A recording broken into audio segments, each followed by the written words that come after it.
これは奇跡と呼ぶしかない再会の物語だ。血が時を超えて二人を引き寄せた。2026年3月、韓国ソウルのある総合病院で起きた出来事からこの物語は始まる。白い診察室の中で65歳の女性は静かに泣いていた。声も出なかった。ただ涙だけが止まらなかった。向かいに座る医師は彼女の手をそっと握り、こう言った。よかったですね。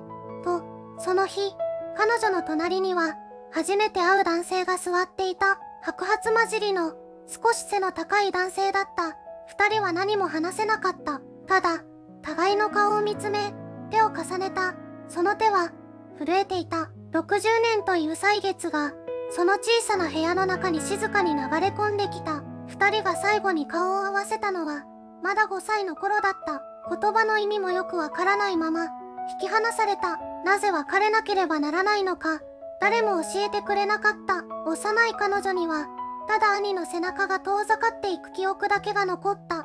それからの60年間、彼女はその記憶を胸の奥にしまって生きてきた。思い出すたびに、胸が痛かった。それでも、もう会えないと思っていた。探す方法も、手がかりも、何もなかったから。しかし運命は、思いがけない形で動き出した。病院での定期検査、血液サンプル、そして、データベースへの照合。ある日、医師から告げられた一言が、彼女の60年を根こそぎ揺り動かした。あなたの血液記録が、データベース上の誰かと一致しています。と、その、誰か、が、行方不明だった双子の兄だとは、彼女には想像もできなかった。そして、もう一つの事実が明らかになった。兄もまた、同じ病を抱えていた。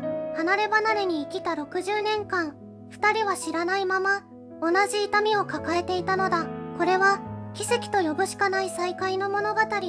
血が、時を超えて二人を引き寄せた。そして、その再会が持つ意味は、ただの、出会い直し、では終わらなかった。次のパートでは、この女性がどんな人生を歩んできたのか、5歳のあの日から65歳の今日まで、その長く孤独な時間をたどっていく。彼女の名前は、キム・ソナ。2026年現在、65歳、韓国の小さな港町で、静かに暮らす女性だ。白髪混じりの髪を後ろでまとめ、毎朝決まった時間に近所の市場へ出かける。派手さとは無縁の、穏やかな日常。しかしその目の奥には、長い年月をかけて積み重なった、言葉にできない何かが宿っていた。彼女が5歳の時、世界は突然崩れた。両親を相次いで亡くし、幼いソナは施設へと預けられた。荷物といえば、小さな補丁一つ。その中に入っていたのは、着替えが数枚と、もう一枚の小さな靴下だった。その靴下は、片方だけだった。もう片方は、一緒に連れてこられるはずだった誰かのものだった。双子の兄、ジュノ。彼もまた、同じ日に施設へ向かうはずだった。しかし手続きの混乱の中で、二人は別々の場所へ送られた。5歳の子供には、何が起きたのか理解することすら、できなかった。ソナはその後、施設で育った。養子縁組の話が何度か持ち上がったが、その度に何かがうまくいかなかった。彼女はいつも、選ばれなかった子、だった。その事実が、幼い心に深く刻まれた。それでも彼女は生きた。学校を出て、小さな縫製工場で働いた。結婚もした。子供はいなかった。夫は10年前に他界し、今は一人で暮らしている。彼女の人生に、兄の影はなかった。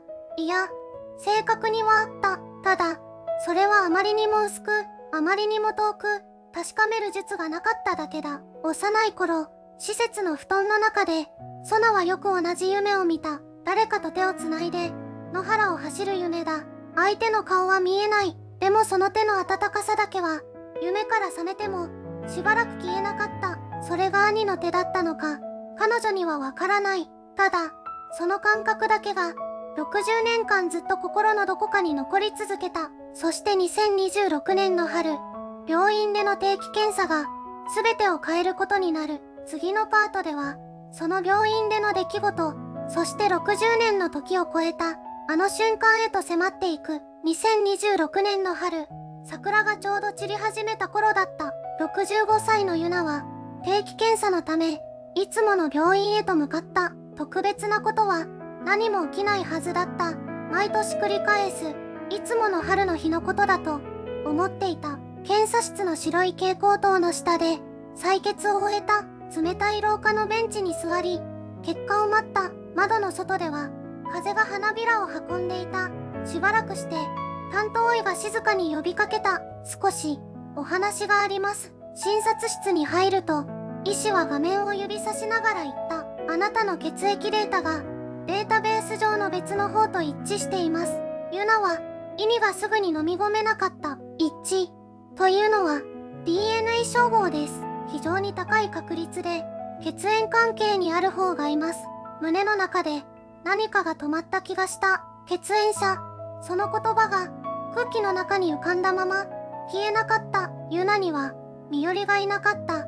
5歳の時、孤児院に入所した。それ以来ずっと、自分は一人だと思って生きてきた。家族という言葉は、どこか遠い国の話のようだった。その方は、今どちらに、医師は、静かに答えた。ご本人の同意のもと、連絡を取ることができます。その夜、ユナは眠れなかった。あの夢のことを、ふと思い出した。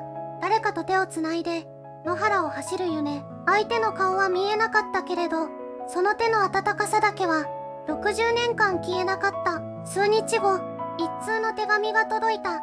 差出人の名前は、見知らぬものだった。でも、書き出しの一行が、ユナの目を釘付けにした。私も、5歳の時、孤児院を出ました。手が震えた。便箋を持つ指先が、冷たくなっていくのが分かった。読み進めると、その人は兄だと名乗っていた。生き別れになったことを、ずっと知らなかったと、書いていた。そして、最後にこう記されていた。あなたと同じ病を、私も持っています。その一文を読んだ時、ユナの方を涙が伝った。60年間探していたわけでもなかった。でも、ずっと心のどこかで待っていた。その手の温かさを、もう一度感じる日が来ることを、兄と妹、二人は、同じ痛みを抱えながら、全く別々の人生を歩んでいた。そして今、同じ春の空の下で、初めて声を聞こうとしていた。次のパートでは、60年の時を超えた、二人の初めての対面へと迫っていく。その瞬間、何が語られ、何が取り戻されたのか。初めての電話は、5分も続かなかった。でも、その5分が、60年分の沈黙を破った。もしもし、受話器の向こうから、低くて穏やかな声が聞こえた。妹は、何も言えなかった。ただ涙が、止めどなく流れた。兄のチョルスも、声を詰まらせた。生きてたんだな。それだけだった。それだけで、十分だった。二人が初めて顔を合わせたのは、電話から3日後のことだった。2026年5月、春の終わりかけた昼下がり、待ち合わせ場所に選んだのは、小さな公園だった。特別な場所ではない。ただの、ありふれた公園だった。でも、ベンチに腰を下ろした時、二人は同時に気づいた。座り方が、同じだった。膝に手を置いて、少し前傾身になる。あの癖が、笑った。声を上げて、笑った。60年ぶりに、血を分けた相手と並んで、笑った。兄は言った。俺もずっと、どこかに誰かがいる気がしてた。説明できないけど、一人じゃない感じがしてた。妹は静かにうなずいた。私も、そうだった。二人が離れ離れになったのは、まだ5歳の頃だった。孤児院に預けられる日、泣きながら繋いだ手が、引き離された。その記憶は、ぼんやりとしている。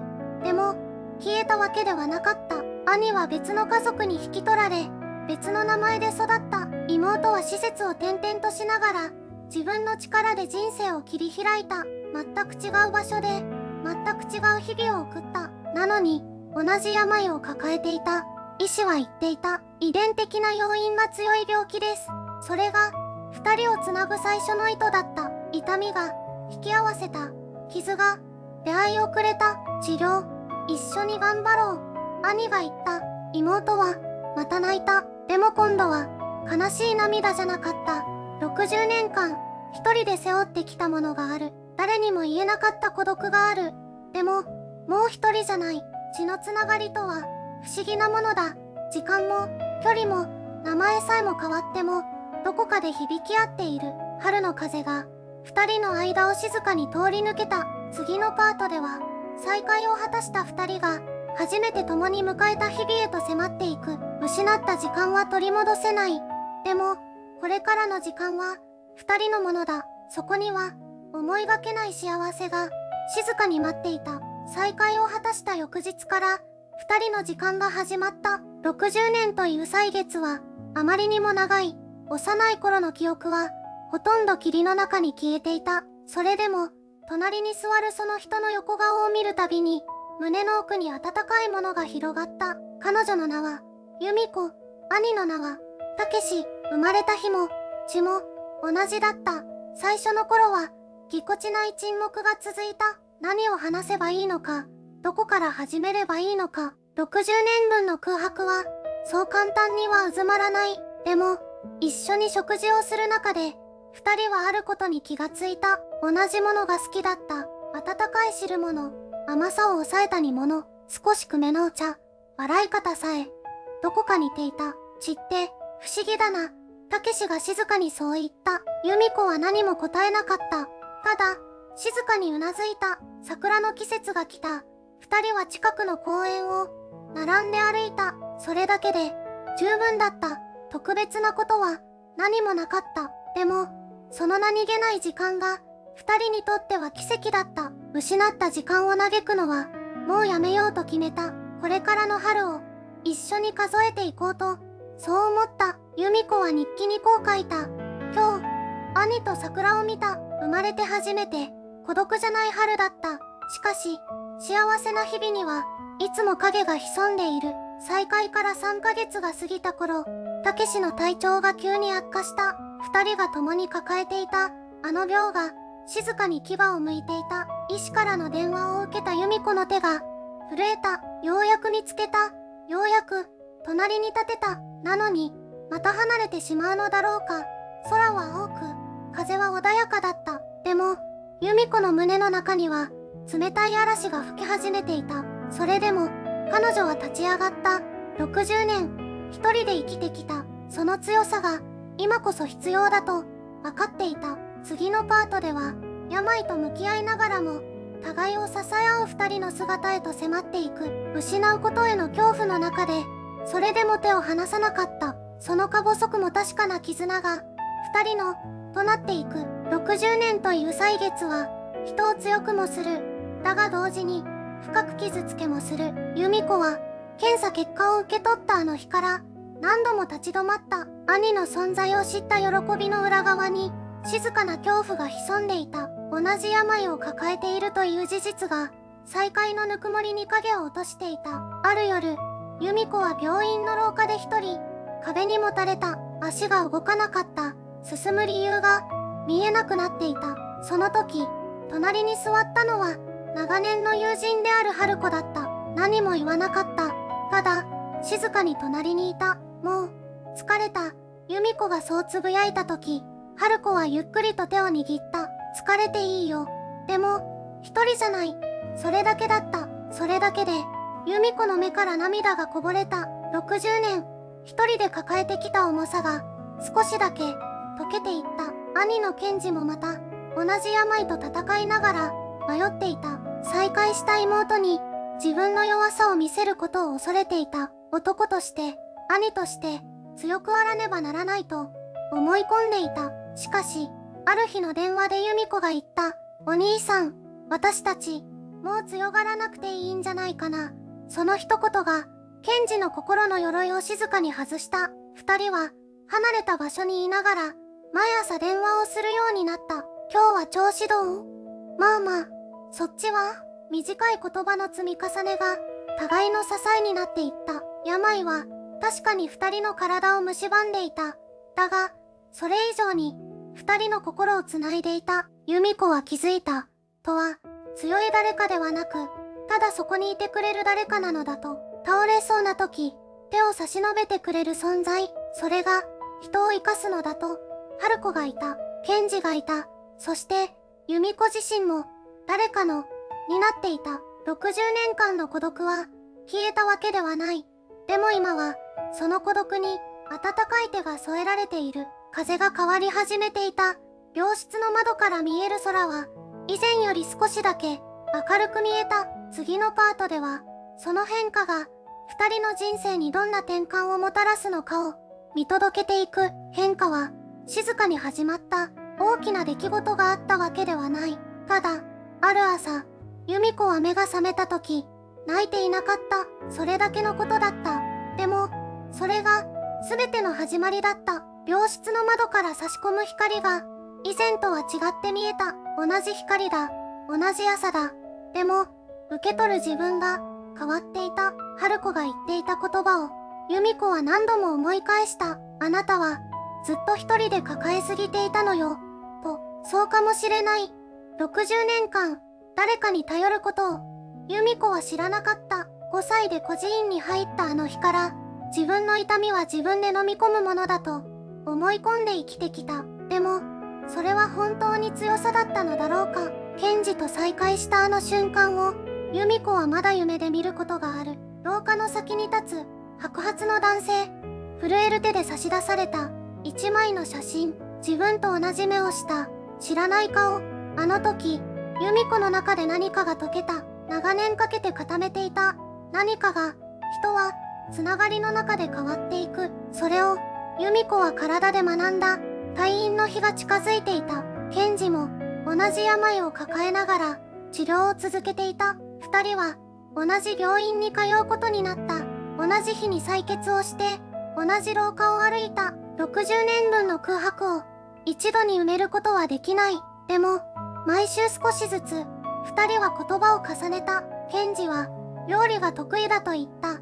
由美子は、音楽が好きだと言った。似ているところも、違うところも、二人は笑いながら話した。その笑い声が、由美子には不思議だった。こんなに自然に笑えたのは、いつ以来だろう。と、変化というのは、劇的なものばかりではない。ゆっくりと、気づかないうちに、人の内側を書き換えていく。由美子の中にあった、孤独は、形を変えつつあった。消えたわけではない。でも、もうそれは、由美子を縛るものではなかった。病院の帰り道、二人で並んで歩いた。風が、優しく吹いていた。由美子はふと立ち止まり、空を見上げた。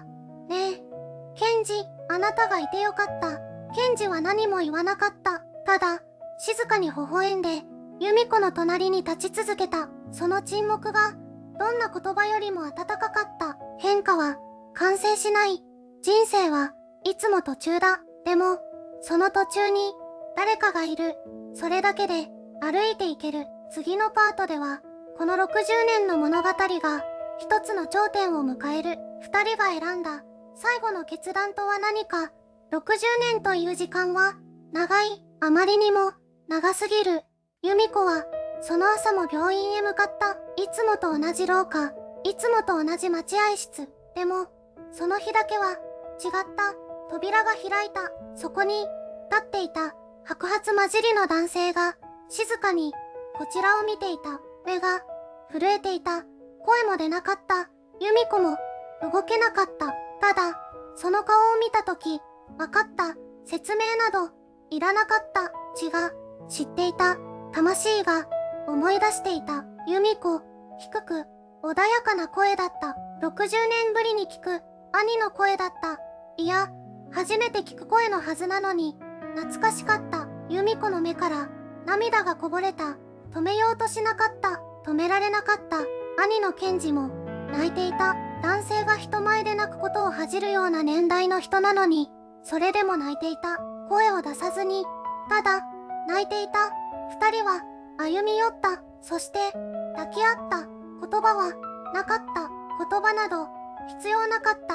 60年分の孤独が、その一瞬に溶けていくようだった。5歳のあの朝、引き離された二人が、ようやく、一つになった。病院のスタッフが、遠くで見守っていた。誰も、声をかけなかった。この時間を、壊したくなかったから、しばらくして、由美子が口を開いた。ずっと、探してた。ケンジが、うなずいた。俺も、ずっと、どこかで感じてた。誰かがいるって、二人は、同じ病を持っていた。同じ遺伝子が、同じ傷を体に刻んでいた。でも、その病が二人を引き合わせた。悲しみが奇跡になった瞬間だった。人生は残酷なことがある。理不尽なことがある。でも、時にこんな形で答えを返してくれる。60年越しの答えが今日ここにあった。由美子はもう一度兄の手を握った。暖かかった。自分と同じ温度だった。当然だ。同じ日に同じ場所で生まれたのだから。これは終わりではない。二人の物語は今日から始まる。次のパートでは再会を果たした二人が残された時間をどう生きることを選んだのか、その静かで力強い決断が明かされる。再会から3ヶ月が経った。由美子と健二は毎週日曜日に会うようになった。最初はただ隣に座っているだけでよかった。言葉は後からついてきた。健二は北の町で小さな木工店を営んでいた。妻と成人した息子がいた。穏やかで静かな人だった。由美子はその穏やかさが自分に似ていると思った。同じ沈黙の持ち方、同じ間の取り方。60年別々の場所で育ったのに、それでもどこかが重なっていた。二人が抱えていた病気は同じ遺伝性の疾患だった。医師は言った。おそらく生まれつきのものです。その言葉を二人は並んで聞いた。隣に誰かがいる。それだけで怖さが半分になった。由美子は長い間一人で病院に通っていた。検査の帰り道、いつも空を見上げた。誰かに報告したかったのだと思う。今は違う。検査の後は健二と喫茶店による他愛もない話をして笑って帰る。それだけのことがこんなにも違う。健二もまた長い間何かを探していた。子供の頃から自分の顔が家族の誰とも似ていないと感じていた。鏡を見るたびにどこか遠くを見ているような気がした。その答えが由美子だった。初めて対面した日、健二は泣かなかった。ただ深く息を吸ってこう言った。ずっといたんだな。その一言が由美子の胸に刺さった。ずっといた。場所は違っても時間は違っても二人は今一つのことを計画している。生まれた病院を一緒に訪ねること。65年前、二人が同じ日に産声を上げたあの場所へ。記録が残っているかどうかはわからない。誰かが覚えているかどうかも。それでも行く意味がある。二人で立てばそれだけで十分だと由美子は思っている。人生の終盤に差し掛かってようやく始まった物語がある。遅すぎるということはない。残された時間を誰と過ごすか、それが全てだ。由美子は今日も健二に電話をかける。呼び出し音が鳴る。すぐに出る。今日は天気がいいね。それだけでいい。それだけでもう孤独ではない。次のパートではこの二人の旅が静かな結末へと向かっていく。60年という時間がある。それは長い。とても長い。その長さの中に由美子と健二はそれぞれ別々に生きてきた。知らなかった。相手が存在することさえ知らなかった。それでも血は覚えていた。病院の一枚の検査結果が60年の沈黙を破った。医師が告げた。ほんの一言が全てを変えた。人生とは時としてこういうものだ。自分では制御できない場所で何かが静かに動いている。そしてある日突然扉が開く。二人は今同じ病を抱えている。それは悲しいことかもしれない。しかし二人はもう一人ではない。同じ痛みを分かち合える人がいる。それだけで世界は変わる。 IMG。 夕暮れの公園で並んで座る老いた兄弟。穏やかな光の中であなたには今連絡できていない人がいるだろうか。疎遠になってしまった家族。ずっと気になっている古い友人。謝りたいと思ったまま時間だけが過ぎてしまった誰か。由美子の話は特別な奇跡に見えるかもしれない。でもその奇跡の始まりはただの血液検査だった。日常の中のありふれた一日だった。人生はどこで変わるかわからない。そして変わるとき準備なんてできていない。大切なのは、その瞬間に手を伸ばせるかどうか。由美子は手を伸ばした。ケンジも答えた。60年越しに2つの手が重なった。遅すぎる再会などない。遅すぎる始まりなどない。IMG。電話を持ちながら窓の外を見つめる老女。柔らかな朝の光。今日、あなたにとって大切な人に連絡してみてほしい。今日は天気がいいね。それだけでいい。その一言が誰かの孤独を溶かすかもしれない。その一言があなた自身の孤独も溶かすかもしれない。最後まで見てくれてありがとう。もし、この話があなたの心に触れたなら、チャンネルの登録といいねをお願いします。次の話も静かにあなたを待っている。